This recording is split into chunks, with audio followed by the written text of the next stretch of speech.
The boardroom smelled of polished wood and old secrets, the kind of place where reputations were made or destroyed in a single breath. I walked in with my notes neatly stacked, my tie tightened, and a calmness I had trained myself to wear like armor. I thought this meeting was about progress, about celebrating the contracts I had secured after months of sleepless nights. But I was wrong. The moment I stepped inside, I felt the air shift. Eyes followed me, not with respect, but with a quiet hunger. Whispers leaked across the long table, words disguised behind tilted glasses of water and forced coughs. And then, as the chairman cleared his throat, the first blade was drawn. "They say you forged them," his voice echoed. "That these contracts you claim to have secured don't exist." The room went silent. My pulse thundered in my ears, but my face gave nothing away. One accusation was enough to shake a man's name. But they weren't finished. Another board member leaned forward, his lips curling into a smirk. "Fraud," he whispered, loud enough for all to hear. "Nothing but smoke and mirrors." The word spread like wildfire. Fraud, a single syllable that could strip me of everything I had built. My hands tightened around the edge of the table, but I didn't speak. Not yet. Because I could feel it. Their plan was too polished, too rehearsed. This wasn't a random attack. It was a performance, staged and perfected long before I entered the room. Every accusation struck harder than the last. They spoke of forged signatures, of phantom deals, of fabricated investors who were nothing more than shadows. And through it all, my boss, my mentor of 10 years, remained silent. His eyes, once warm with trust, avoided mine. That silence hurt more than the insults. It was betrayal, dressed in indifference. I opened my mouth to speak, but another voice cut through me like glass. "You've embarrassed this company. You've embarrassed us. Do you think we wouldn't find out?" The laughter began, soft chuckles at first, then louder, heavier, filling the boardroom like smoke. I stood at the center of their fire, every laugh another spark against my skin. My chest tightened, but I refused to bow my head. Because deep down, I knew something they didn't. They thought they had cornered me. They thought they had erased the truth, buried it under forged paper and false witnesses. But the truth has a strange way of breathing, even under the weight of lies. And I had given it air. As their laughter grew, my hand brushed against the briefcase by my chair. It looked ordinary, harmless, but inside, beneath layers of black leather and steel locks, slept the documents that would silence them all. The real contracts, signed, stamped, dated, unbreakable. But I didn't pull them out. Not yet. Timing was everything, and revenge is sweetest when patience sharpens the blade.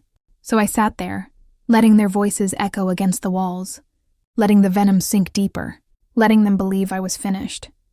Every insult, every mocking smile, they were all fuel. Fuel for something far darker than their laughter. And as I looked around the table, memorizing every face, every smirk, every eye that dared look away, I promised myself one thing. They would regret this performance. Because one day soon, the applause they gave each other would turn into screams, and the stage they built for my humiliation would become their grave. The meeting dragged on like a trial with no judge, no jury, only executioners sharpening their knives in plain sight. Every board member took their turn, each one adding another stone to the weight crushing my chest. They listed false figures, accused me of manipulating ledgers, even hinted that I had pocketed money. I wanted to scream. I wanted to slam my fists against the oak table and demand they show me proof.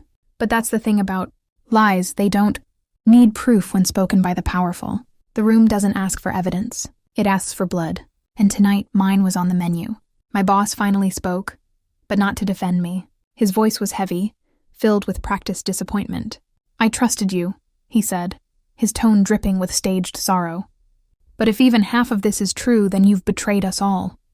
The words cut deeper than I expected. Betrayal always does. He could have ended the circus with a single gesture, but instead, he fed the flames. And with every flame, the boardroom grew hotter, harsher, crueler. I glanced at the contracts in my mind, the real ones, hidden and waiting.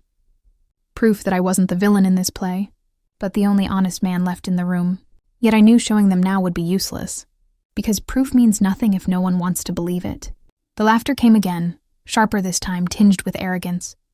Some leaned back in their chairs, crossing their arms as though they were watching a show.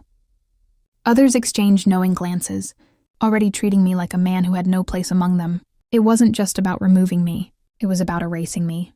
My throat tightened, but my silence became my shield. Let them think I was weak, beaten, cornered. Let them believe I was finished. For in their arrogance, they revealed something far more valuable than their hatred. They showed me their fear, because when men lie with such desperation, it means the truth is dangerous. Dangerous enough to kill for. I leaned back slowly, letting my eyes travel across the table. I caught their faces one by one, branding them into my memory. The ones who smirked, the ones who laughed, the ones who hid behind silence. They were all part of this stage play. And one day, I would call them back to the stage. The clock on the wall ticked louder than their words. Each second was a reminder that patience could turn humiliation into strategy. They thought I was absorbing defeat, but in reality, I was sharpening the weapon they handed me, the weapon of time. When the chairman finally slammed his gavel and declared the session adjourned, the room erupted in whispers again. Some refused to meet my eyes. Others did so with smug grins that promised my ruin. My boss stood, adjusted his tie, and walked past me without a word. His silence screamed louder than their laughter. I gathered my papers slowly, carefully, as if each page was a shard of my dignity. My briefcase clicked shut, locking away the truth I wasn't ready to reveal. As I rose from my chair, the weight of their judgment pressed down on me. But beneath it, something else stirred, something darker. I left the boardroom with my head unbowed. Every step down the marble hallway echoed like a vow. They thought the story had ended, that I would crawl into obscurity, disgraced and forgotten. But stories don't end in silence. Stories end when the truth is spoken, and the truth was mine. The real contracts slept inside my briefcase, waiting to rise like buried bones clawing their way back to the surface. I imagined the look on their faces when the signatures glared back at them, undeniable and unbreakable. I imagined their laughter curdling into fear. Not today, not tomorrow, but soon. Because revenge doesn't arrive with haste. Revenge arrives with precision. And when it does, it doesn't knock. It tears the doors from their hinges and makes the guilty kneel. As the elevator doors closed in front of me, sealing me away from the boardroom's poisonous air, I allowed myself a single smile. Small, sharp, dangerous. They had called me a fraud in front of everyone. But the next time we sat in that room together, I would make sure the only fraud exposed was theirs. The night after the meeting, sleep was a stranger I could no longer call upon. I lay awake in my apartment, staring at the ceiling while the echoes of their voices replayed in my head. Fraud, liar, embarrassment. Each word carved into me. Each laugh replayed like a haunting chorus I could not silence. The city outside buzzed with life, horns and sirens weaving into a restless symphony. Yet within my walls, everything was still, suffocating. I had given years of my life to that company, sacrificed birthdays, holidays, even the chance at a family. And for what? To be stabbed in the back by the very men who had built their fortunes on the deals. I secured. I rose from bed and opened the safe hidden behind my bookshelf. The metal door groaned as it swung open, revealing the black folder tucked neatly inside. I pulled it out slowly, almost reverently. It was heavier than it looked, not just in weight, but in consequence. Inside were the contracts, the real ones, thick with signatures, embossed with company seals, stamped with dates that aligned perfectly with every claim I had made. I ran my fingers along the ink, the texture rough where the pens had pressed too hard. These weren't fantasies. These weren't fabrications. They were real, and yet no one in that boardroom wanted them, because truth is not always profitable. Lies, on the other hand. Lies can be shaped, twisted, sold to the highest bidder. Lies keep corrupt men in power. I remembered the faces of the clients I had worked with to secure those contracts. Long nights negotiating in hotel lobbies, endless cups of coffee in smoke-filled offices, handshakes that felt like lifelines. I bled for those deals. I sold pieces of myself to make them real. And still they tried to erase me, but erasure is never clean. It leaves behind traces, footprints, whispers in the dark, and I was the whisper they would never silence. I placed the folder back into the safe, locking it with a click that sounded like a promise. Not yet, I thought. The time wasn't right. To show my hand too soon would be suicide. They would twist the truth again, bury it deeper, find new lies to replace the old ones. No, I would let them think I was broken. I would let them grow arrogant, careless. And when their guard was down, when their laughter was loudest, I would strike. I poured myself a glass of whiskey and stood by the window, watching the rain smear the city lights into streaks of gold and crimson. Somewhere out there, those men were celebrating. Somewhere they were raising glasses to my downfall, convinced that I had been destroyed. But destruction is never the end. Sometimes it is the beginning. The glass in my hand trembled slightly, not from fear, but from the rage I could no longer contain. Rage is a dangerous companion. It burns you from the inside. But if you learn to harness it, it becomes fuel. And I had learned. I thought of my boss again. The man I had once admired, who had taught me how to navigate the ruthless world of business. He was the one who had let me bleed for the company, the one who had told me sacrifice was the currency of success. And now he had sold me out for his own survival. The betrayal twisted deeper than any of the board's insults. His silence in that room was not weakness. It was complicity. He wasn't protecting the company. He was protecting himself. I finished the whiskey in one burning gulp and set the glass down hard on the table. My reflection in the window stared back at me, hollow-eyed, determined. They thought they had destroyed me. They thought I was finished. But I wasn't finished. I was just beginning, and when the time came to reveal the contracts, it wouldn't just save me. It would bury them. The next days were a careful, quiet war. I moved like a shadow through my own life, doing the things people expected of a man ruined, returning emails with measured politeness, attending the odd client call, nodding while pretending to be hollow. They watched for weakness and found exactly what I let them see. A man drained of fight. That image was my weapon now. Let them believe I was broken. Let them breed their arrogance in peace. Every morning I walked past the glass doors of the office building and studied the men inside the boardroom as if they were prey. Their faces were the same, slicked with triumph, lubricated by the certainty that their story had been accepted. I knew their routines better than they knew my safe. I knew when the chairman would take his cigarette breaks, who would linger too long in the executive washroom, which assistant kept a folder of gossip in her drawer. I mapped their habits like a city plan, and in the margins of that map, I began to write my returns. I started small. A few quiet inquiries to clients who were still loyal to me. A soft phone call in the dead of night to an external auditor who had never quite trusted the board's public numbers. A lunch with a mid-level manager who had been overlooked but still owed favors. I didn't ask for much, only attention. A reminder that the world outside the boardroom still existed and still noticed. Every person I spoke to became a thread I could tug later. They tightened their net, believing they had cut off all escape. They fed the rumor mills more lies, printed their forgeries on better paper, arranged whispers that sounded like facts. Their arrogance filled the halls with a new kind of bravado. They began to leave mistakes in plain sight. Overconfidence makes men careless. Careless men leave traces. I watched one such mistake appear like a cut on a careless hand. A forged email, sloppy, time-stamped incorrectly, was circulated to a peripheral legal counsel, meant to intimidate. It was a mistake the board didn't know how to hide. It was obvious to someone who knew where to look. I clipped the email, saved the headers, and tucked the evidence into a folder labeled with a benign file name. Another small victory, another brick to my wall. At night, when the apartment was quiet and the city hummed below, I rehearsed the moment I would lift the black folder from the safe and place it where they could no longer twist it. I played out the faces around the boardroom table, imagining their smiles crumpling, their confident tones cracking into questions they couldn't answer. The fantasy kept me awake, yes, but it did something else too. It kept me precise, because vengeance without precision is just noise. I needed to strike where noise would be mistaken for truth. I needed the right stage, the right audience, the right exact second when their lies would be most fragile. I assembled my case like a meticulous craftsman. The real contracts were the backbone. Signatures, embossed seals, dates that matched public filings, notarizations that could not be contested.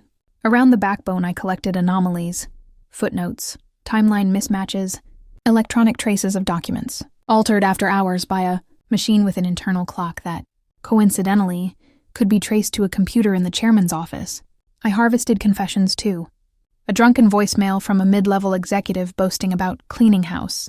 A ledger entry with a number that didn't add up unless an invoice was invented. Each item alone was a whisper.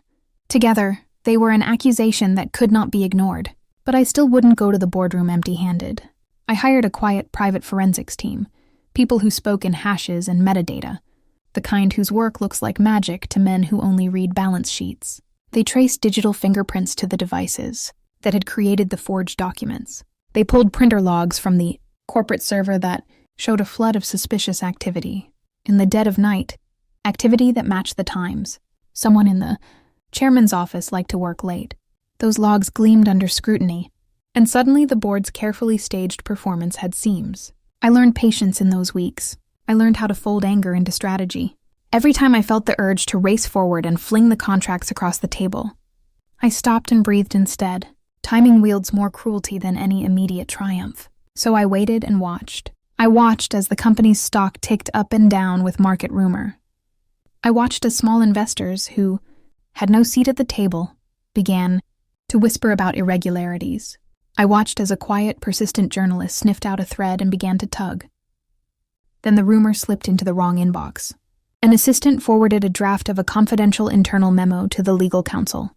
I'd spoken to weeks earlier, by accident, she claimed. The memo was a map of the board's plan to pin. Blame on me while they liquidated certain assets and shifted liabilities. It read like cold-blooded math. Names, dates, anticipated public reactions. It was damning. It was the map of their ambition. My pulse hammered, fast and bright, but I did not move on impulse. The memo would be the wedge that split their narrative, if I used it correctly. I cross-referenced it with the forensics, matched the memo's internal references to printer logs and email headers, and watched as the edges of the board's story frayed. The plan crystallized in my head like a sharpened blade. I would not storm the boardroom as a desperate man pleading innocence. I would return as the architect of their unmaking. Calm, composed, and armed with a dossier that would make denial impossible. I would not give them the chance to circle the wagons. I would present evidence so precise it would force their hands. Legal, financial, and irreconcilable. And then I would open the black folder. But that moment, my moment, had to be perfect. I chose the day of the quarterly review, when the board would be most public, when shareholders would gather and the air would be thick with cameras and curated smiles. Their need to control the narrative would be highest. Their arrogance would be at its peak. That made them brittle. On the morning of the review, I dressed not as a man on the verge of collapse, but as a man who had been resurrected, with a suit pressed so clean it looked surgical, a voice steady, and a gaze that met theirs without flinching. I walked into the building and felt the remembered sting of those previous accusations like static at the nape of my neck. I reminded myself, patience, precision, and then the rip. As I took the elevator up, it stopped on the floor below and the doors opened. Two men, laughing, confident, stepped in and didn't notice me until the doors were closing. One of them let slip a phrase that froze me colder than the night air had ever done. Once he's out, we move on the Meridian deal. I pressed the button for the top floor and watched their reflections flatten against the steel. Walls. Meridian. The name landed like a stone. It was one of the contracts inside my safe. And for the first time since the boardroom had called me a fraud, I felt something that was not anger or pain. I felt inevitability. The elevator chimed and the doors opened. The lobby light smelled of citrus and law. I stepped out with a folder under my arm and a plan in my head. The game was almost ready, and when I walked into that room, they would not be expecting the storm I had learned to build in silence. The following week felt like walking through a graveyard where my own name was carved into the stones. Every corridor of that building carried whispers. Some were loud enough for me to hear, others disguised as silence that weighed heavier than words. My colleagues looked at me differently now, some with pity, some with contempt, all of them afraid to stand too close. That was the goal, wasn't it? To isolate me, to make me doubt myself, doubt the contracts, doubt everything. But they underestimated me, because isolation doesn't always weaken, it hardens. I began watching them, not openly but carefully. I noticed how two of the board members slipped into private lunches at a restaurant, 3 blocks away from headquarters. I noticed how my boss's assistant shredded more papers than usual, her nervous glances betraying that whatever they were hiding was fragile. Secrets always leave trails. Late at night, I returned to my safe. The black folder sat there, patient, waiting. I opened it again, not because I doubted, but because I wanted to feel the weight of the truth in my hands. Every signature was a reminder, every stamp a weapon, and soon I would wield them. But timing mattered. A sword drawn too early can still lose the battle. I needed them to think I was finished. I needed them comfortable, smug, overconfident, so I played the part. I kept my head low in meetings, accepted their smirks, let their words cut me. Each insult was a thread in the web I was weaving. Because every predator grows, careless when they believe their prey has stopped fighting back. One night I overheard something. Passing by the executive lounge, I paused at the door when voices bled through the crack. My boss, 2 board members.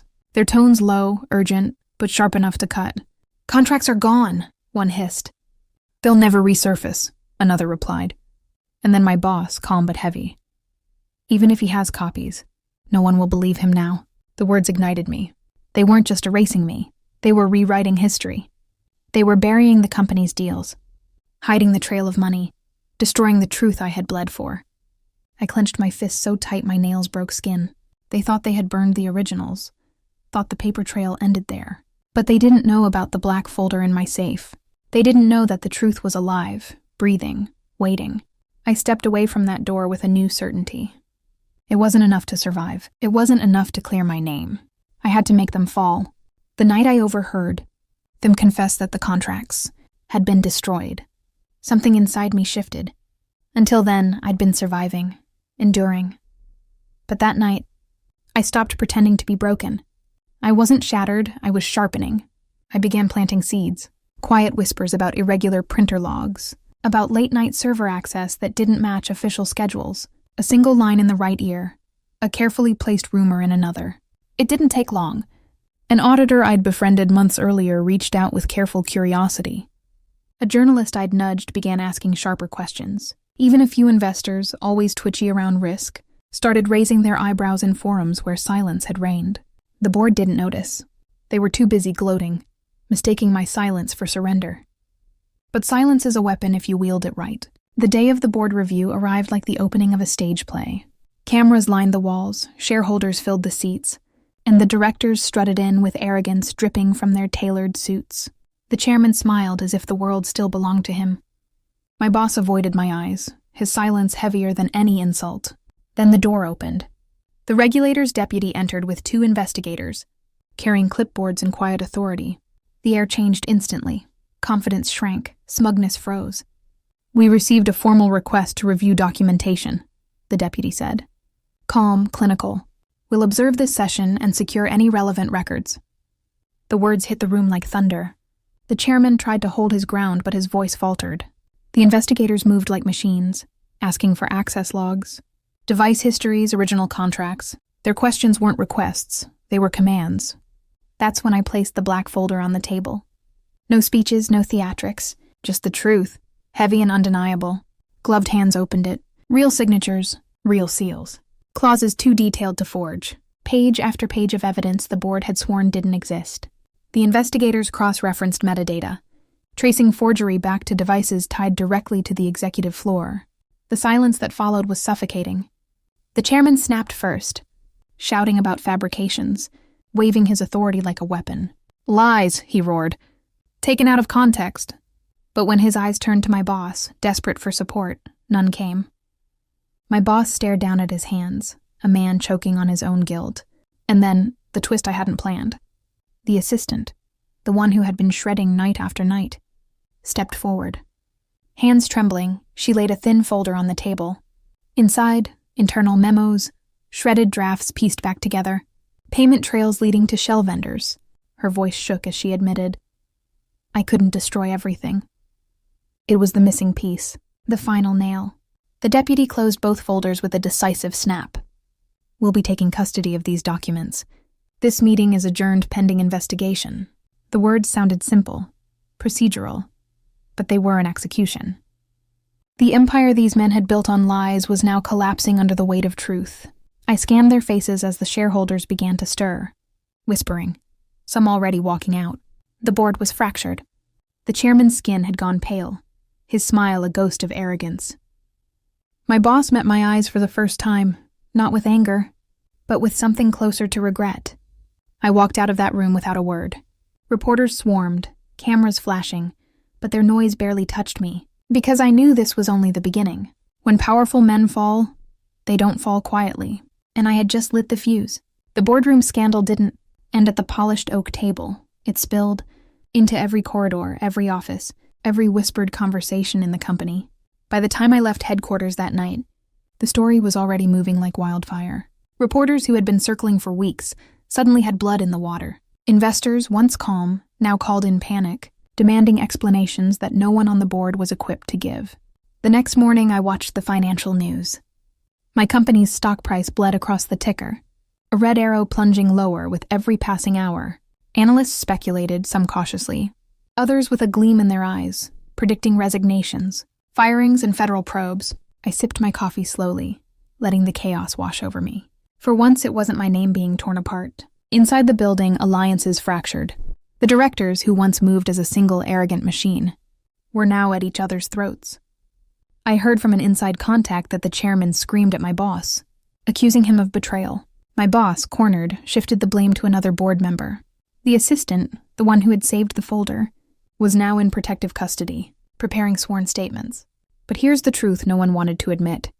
When men in power crumble, they don't collapse alone. They pull down everything around them. That's why I didn't celebrate yet. Revenge without precision can still turn against you. So I moved carefully, quietly, ensuring every step left me untouchable. I contacted the journalist again, this time sending proof, selective proof enough, to ensure the headlines cut where I wanted them to. Fraud at the top, one article screamed. Forged contracts, misused funds, and silent partners. Every word hit the board like another hammer to glass. At the same time, the regulators moved fast. Offices were raided, hard drives seized, financial accounts frozen. The news showed men in suits being escorted into black cars, faces pale, their power stripped away one camera flash at a time. The same men who had laughed at me were now struggling to hold on to scraps of dignity. And yet, amid the chaos, I knew one thing with chilling clarity. They weren't done. Men like this never accept defeat. They fight in shadows when the light exposes them. They turn desperate, dangerous. Which is why, when I received the anonymous envelope slipped under my door that evening, my blood ran cold. Inside was a single photograph, grainy but clear enough. It showed me leaving my apartment, the black folder under my arm. On the back, written in sharp, slanted ink, were 4 words. You should be careful. The war wasn't over. It was only changing form. The photograph lay on my kitchen table like a loaded gun. I stared at it for hours, the inked words echoing in my head. You should be careful. It wasn't just a threat, it was a promise. Someone out there was watching me, waiting for the moment I slipped.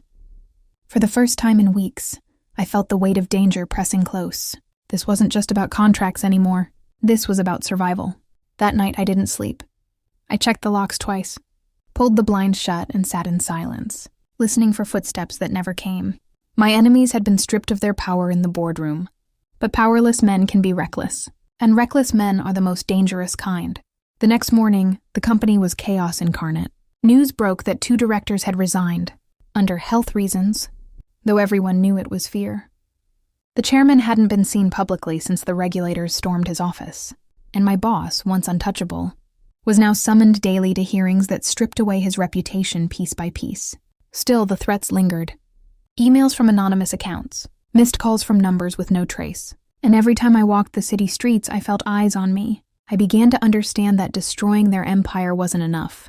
These men had built networks in the shadows, and shadows don't vanish when the light shifts. They simply move. So I decided to move first. I gathered everything I had left, backup copies of the contracts, recordings of whispered confessions, notes from meetings long forgotten. But this time, I didn't keep them locked in my safe. I made digital duplicates, sent them to journalists, regulators, even a few shareholders desperate to protect their investments. A dozen tiny insurance policies scattered across the city. If they came from me, the truth would still spread. The real breaking point came 3 days later. Another envelope slipped under my door. Inside, a single torn page from one of the contracts. The original ones. The ones I had hidden away. My chest tightened as I read the scrawled message beneath it. We still have friends, and they still want you gone. My hands trembled, not from fear but from rage. They were still fighting. Still reaching for me with claws dulled by exposure but sharpened by desperation. That night I made my choice. I would not hide anymore. The next board session was already scheduled.